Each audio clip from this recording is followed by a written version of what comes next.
उधर नेपाल में ज्यादा बारिश और गंडक बैराज से पानी छोड़ने की वजह से उत्तर प्रदेश और उत्तरी बिहार के कई जिले बाढ़ से जूझ रहे हैं। सिद्धार्थनगर और गोरखपुर में राप्ती नदी का रौद्र रूप लोगों को डरा रहा है। शाहजहांपुर में भी लोग सैलाब के आगे सरेंडर करते हुए नजर आते हैं। उधर बिहार में भी कोसी नदी तबाही मचाने को बेकरार दिखती है।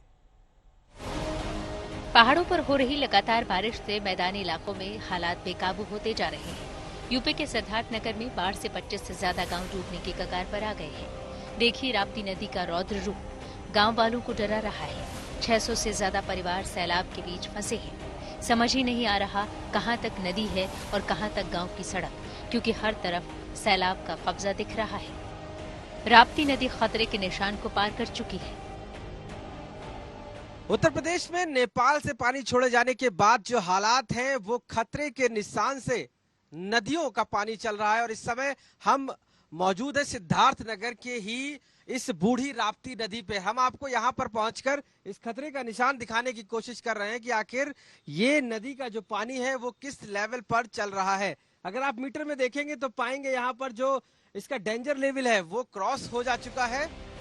निचले इलाकों में रहने वाले लोगों को बाढ़ की वजह से अपना घर छोड़ना पड़ रहा है। फिलहाल मदद नहीं पहुंचने से गांव वाले निराश दिखे। सबसे ज्यादा दिक्कत गांव की महिलाओं को हो रही है। उन्हें खाना बनाने के लिए भी काफी संघर्ष करना पड़ रहा है। उत्तर प्रदेश के इस पूर्वी जो जिले हैं जहां सिद्धार्थनगर जैसे जिला है जहां मौजूद है, नेपाल से पानी छोड़े जाने के बाद यहाँ पर बाढ़ जैसे हालात हो गए हैं और ऐसे में कई गांव इसकी जद में आ गए हैं। हम जिस गांव में मौजूद हैं वो महुआ गांव है और यहाँ पर लोगों के जो हालात हम आपको दिखाने की कोशिश कर रहे हैं। जो महिलाएं हैं घरों की वो मजबूर हैं अपने सर पर सामान रख के इस गहरे पानी से निकलने के लिए, क्योंकि रास्ता यहाँ का पूरी तरीके से बंद हो गया है। अब ऐसे में इनके हालात ये है कि आखिर करें तो क्या करें, क्योंकि जब कोई रास्ता नहीं है बाहर जाने का तो ये अपने लिए सामान कैसे लाएंगी, अपने लिए जो घर के बच्चों के लिए खाना बनाना है वो सामान कैसे आएगा। इन सभी परिस्थितियों से ये सभी लड़ रहे हैं। लकड़ी है चाहे चूल्हा फूकने के लिए वो भी गीली हो जा चुकी है, उसको भी सुखाते हैं। इतनी दिक्कत होती है, बहुत दिक्कत है। लड़कन बच्चन सबको खाने पीने का सब दिक्कत होता है। ऐसे आते जाते हैं, ऐसे आते जाते हैं। इस पानी से कभी कीड़ों का डर होता रहता होगा? बहुत सांप गोजर सब बहुत ऊपर आते हैं यहाँ पे। और अब इसके बाद जो बीमारियां गंदगी भी बीमारियां अब कहने हुए जब गंदे पानी में सब हालत है आवत जात है। कुछ ऐसा ही हाल गोरखपुर का भी दिखा। राप्ती नदी यहाँ भी खतरे के निशान से 23 सेंटीमीटर ऊपर बह रही है। गोरखपुर में सदर तहसील के 4 गांव बाढ़ के पानी से जूझ रहे हैं। आमी नदी से सहजनवा तहसील के 2 गांव भी बाढ़ से बुरी तरह प्रभावित हैं। पूरे गोरखपुर जिले में 10 गांव सैलाब के सितम से परेशान हैं। जहां हालात बेकाबू हैं, वहां प्रशासन ने बाढ़ पीड़ितों के लिए नाव का इंतजाम किया है, जिससे इन्हें घर से निकलना बेहद जरूरी है, वो अपने काम निपटा सके।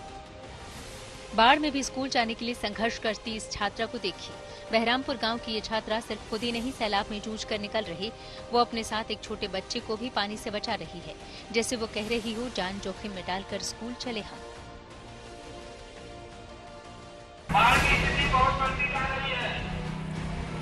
अभी एक अनुरोध है कि सरकार अपने घर से निकलकर बाहर सुरक्षित स्थान पर पहुंचे। वहीं शाहजहांपुर में भी बाढ़ का पानी तबाही मचाने को आमदा है। बाढ़ की वजह से गाड़ियां डूबी दिख रही हैं। एनडीआरएफ की टीम स्टीमर के जरिए लोगों को सुरक्षित ठिकानों पर पहुंचा रही है। गर्रा नदी का जलस्तर लगातार बढ़ रहा है। प्रशासन लोगों से अपील कर रहा है कि बहुत जरूरी हो तभी घर से बाहर निकलें।